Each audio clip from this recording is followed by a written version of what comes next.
Hi everybody, Geraldine Rose here with a birthday card made partly from recycling. I know, right?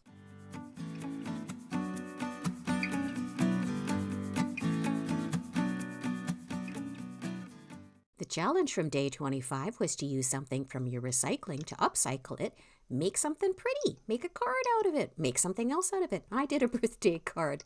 I used the all-new One Go friendship flowers to do the back stamp because I thought it would tie in really well with one of the little flyers that you get when you do an order that typically, most of the companies will include like a coupon and they'll put it on a nice panel. Some people use them for cards, some people with the blank ones, they will color them.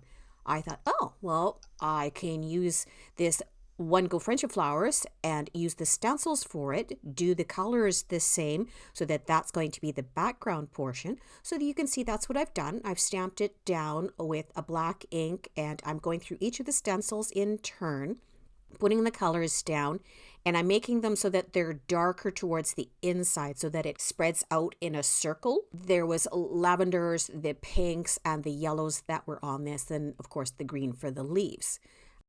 I went in with one of my fine blending brushes and just put a couple of veins through the pink ones to accentuate just some more interest through those particular flowers. For the final stencil, which actually does the background of this whole One Go system, I put black ink over on it and then I smeared it into the inside so that it's going to tie in with, you can see the panels up there on the left, the one that I'm upcycling. Then to add some little texture in the background, I got out my Ultra fine liners again. I'm cross-hatching lines all through the background. That's also going to help for, when you get your stencil not quite up to the edge of where you've stamped, this is going to help me make it appear that I was absolutely perfect in this stamping for this birthday card. Because mixed media is my first love, I'm known as a mixed media, a wet media artist. It's pretty typical for us to go back in with complementary colors. In this situation, I'm actually going in with the same colors, the pinks, the purples, and the greens around the outside to frame it, to darken those up just along the outside edge. Of course, one of the other things that you must do in mixed media is to splatter. I'm being very discreet with it this time, though. There's so many colors through the flowers, and it's so busy that I just came in with a very fine mist of the Ranges Distress, the Spritz Spray. I only did it on the black portion. I had put the stencil over top for the other to mask it off. I thought circles would be a good theme to unify this whole card together. I pulled out one of my earliest die cuts. It's some kind of wreathed happy birthday die. I have no idea. I didn't know you were supposed to keep the labels way back when. This is Abstract Rounds, the embossing folders. It's got circles on it. Now that one I kept the label for. And so I put the back panel through with that one. I also cut out a yellow layer, a pink layer, and a purple layer to put behind the happy birthday. And I just slightly offset them a little bit so that you see the three colors underneath the splotchy one that's on top from the upcycled panel. This is the fun part. Well, some of you won't think it's fun. I fussy cut out the flowers and that coupon panel, the flyer insert, it was really thick. It was actually really tough to cut through. So I hope this person ends up really liking her birthday card. All right, let's neaten up those fussy cut flowers by using a brush fine liner on it. Here, carrying on that circle theme. Ultra fine frame circles. We have them in holographic silver. We have them in silver. We have them in a lavender type of silver. I'm going to take a couple of the circles from each of those. I'm going to put them behind the sentiment. I'm going to put a shimmer vellum behind that I have cut out with the wallflowers nested circles. And that's so that the sentiment will stand out more on the top rather than just dropping into the flowers that we've got on the stenciled background. On to the inside of the card. Luckily, the Ultra the Creative Label stamp has got one circular stamp that I used. Circular theme again, right? And we were just able to just nestle inside there one of the pocket sentiments that says happy birthday, because you have to have that.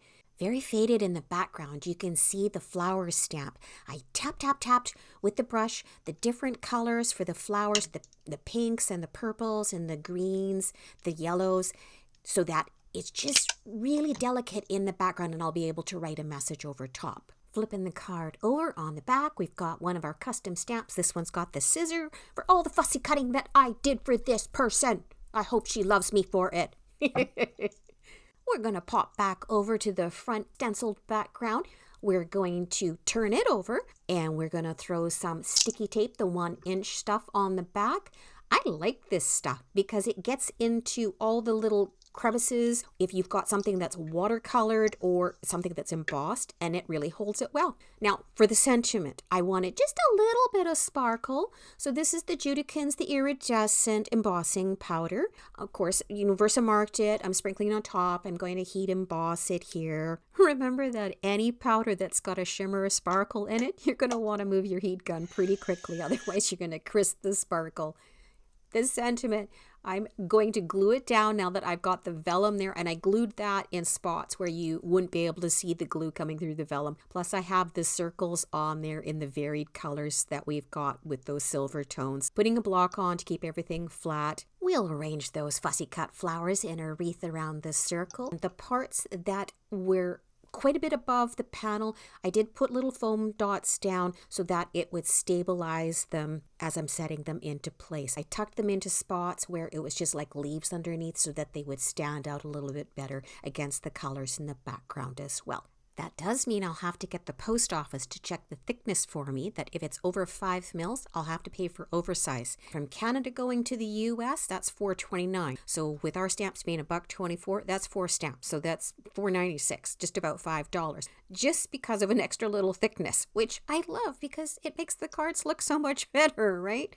And the other problem too is we've got to get into the post office like tomorrow because Canada Post is going on strike again. Oh my goodness. All right. I slapped some stickles down on the flowers. I threw some Nouveau jewel drops on this sentiment to build it up since we were paying for that oversize anyways. Tucked some little yellow flowers without anything on them in underneath in a triangle, and then I got out some This Calls for Confetti, the prism ones. I just threw them down and let them land where they may. And that's the finished card. And this is going to be a new record for me editing a video. I started at 7 p.m. It's now 1:15 midnight. So that's half an hour to take the final photos of it. 2 hours of editing the video together. And that was only half an hour's worth of footage. The rest is all just doing the voiceover and taking out the ums and ands and stuff. So you guys all go enjoy your craft room. Be that change you want to see in the world. Thanks for watching. We'll see you next time. Bye-bye.